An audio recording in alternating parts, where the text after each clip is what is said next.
Frères et sœurs en Christ, bien-aimés, chers amis, nous nous sommes souvent lamentés, vous et moi, sur la vanité de nos ressources naturelles, sur l'inanité de nos propres efforts.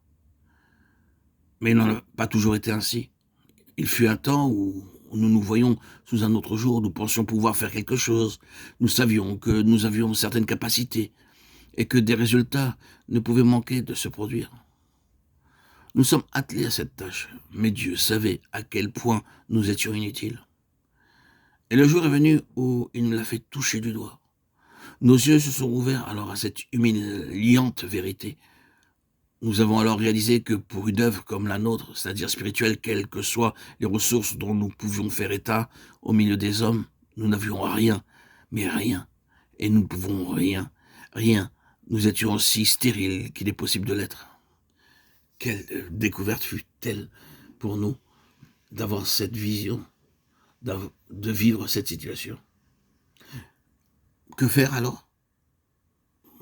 Pourtant, notre préoccupation était plus aiguë que jamais. Un grand fardeau spirituel continue à nous oppresser. Telles sont les contradictions de l'expérience chrétienne. Quand dans notre vie, le souci des intérêts de Dieu et de la vie spirituelle de son peuple atteint son paroxysme, c'est alors qu'il devient le plus évident pour nous que nous ne pouvons rien faire. Dans sa souveraineté, Dieu fait en sorte que ces deux extrêmes se touchent, les besoins les plus criants et l'impuissance la plus totale.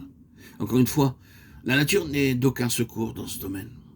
Mais quand nous en sommes là, quand il est devenu bien clair pour nous que la situation nous échappe complètement, c'est alors que nous remplissons les conditions les plus favorables à une intervention de Dieu. Et par une de ces initiatives dont il a le secret, il ne tarde pas à s'interposer lui-même dans cette situation qui nous faisait si mal. Sans doute, il en coûte quelque chose à ces instruments. Il y a des problèmes qui dépassent la compréhension des chefs religieux, des conducteurs spirituels du peuple de Dieu. Et comme Anne, on s'expose sur ce chemin-là de cruels malentendus.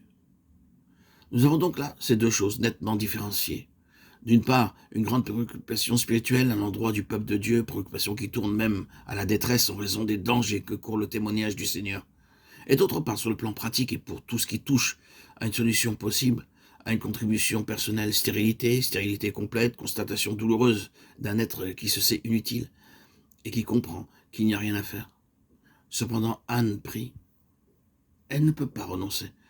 Devant ce refus poignant de la nature, elle déverse devant Dieu le trop-plein de son cœur. Elle lui clame sa protestation, elle refuse de croire à l'impossible, elle en appelle au Dieu qui peut tout. Elle le met en face de cette situation, et alors que l'inertie des choses semble se jouer de son angoisse, n'importe. Dieu peut, Dieu peut. Et elle croit. Cet état de choses est trop criant pour laisser Dieu insensible. Oh Dieu, tu répondras.